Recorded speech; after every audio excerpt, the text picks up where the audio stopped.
Dans les derniers épisthèmes, je t'ai parlé des progrès technologiques inspirés de la nature. Tu penses que ça peut nous aider à sauver l'environnement?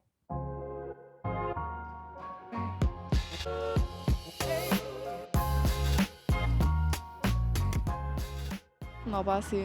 Absolument pas. Même en essayant d'aider la planète, on fait que la polluer encore plus en fait. De l'énergie et tout ça, on impose aux gens et on n'impose pas à certaines communes. Il y a un problème à ce niveau-là. L'écologie, quoi, déjà. Moins pollué, et voilà. J'arrive pas à me dire que les gens sont climato-sceptiques alors qu'on a vraiment des preuves sous nos yeux avec tout ce qui se passe pour l'instant, les inondations et même aux États-Unis tout ce qui se passe. C'est plus en rapport avec l'argent et pas par rapport à ce qui serait bon pour la nature et la planète en général. Si tu es un peu pessimiste, je vais te rassurer. Par exemple, on recherche de nos jours de nouveaux types de panneaux photovoltaïques. Les panneaux qui existent actuellement sont coûteux et difficiles à placer. Ils sont coûteux pour l'environnement, mais aussi pour ton portefeuille. Avec les nouvelles technologies inspirées des plantes, on pourrait avoir des panneaux de polymère qui sont souples, plus faciles à produire et qui suivent le soleil tout au long de la journée. Ils produisent donc plus d'électricité en coûtant moins à la nature pour leur production et leur recyclage.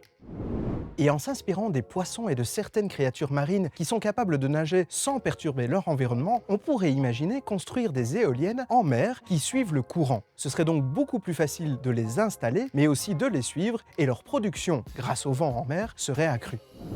Un grand sujet qui revient souvent lorsqu'on parle de pollution, c'est le plastique. Alors le plastique, c'est fantastique, mais il est vrai que ça pollue. On développe de nos jours des plastiques biodégradables inspirés par exemple des pelures de bananes ou d'oranges. Ils sont créés à partir d'amidon de maïs ou encore d'algues et peuvent être consommés ou en tout cas recyclés.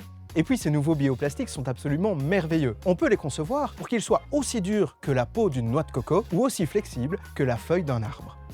Troisième exemple, ce sont les forêts tropicales qui gèrent leurs ressources en eau et en lumière de manière très efficace en allant chercher la lumière vers le haut. Inspiré par ça, on peut créer des systèmes de plantation qui consomment beaucoup moins d'eau et ont besoin de moins de lumière, surtout dans les pays où l'éclairage est nécessaire. C'est l'idée de l'hydroponie ou de l'aquaponie qui permet de faire pousser des plantes, par exemple des légumes, sur des structures verticales sans même avoir besoin de terre. On économise donc beaucoup d'espace et si la structure est bien conçue, on va économiser à la fois de l'eau, de la chaleur, mais aussi de la lumière. Imagine dans certains pays qui doivent importer beaucoup de légumes et de fruits, comme par exemple les pays du nord de l'Europe, on pourrait avoir, grâce à l'hydroponie, une production locale et donc moins de transport, moins de réfrigération des légumes. Tout ça est excellent pour la planète. Et dans des pays gros producteurs de légumes, comme par exemple l'Espagne, on pourrait, grâce à la verticalité, diminuer la pression sur la surface agricole et donc permettre de préserver la nature en créant des réserves naturelles.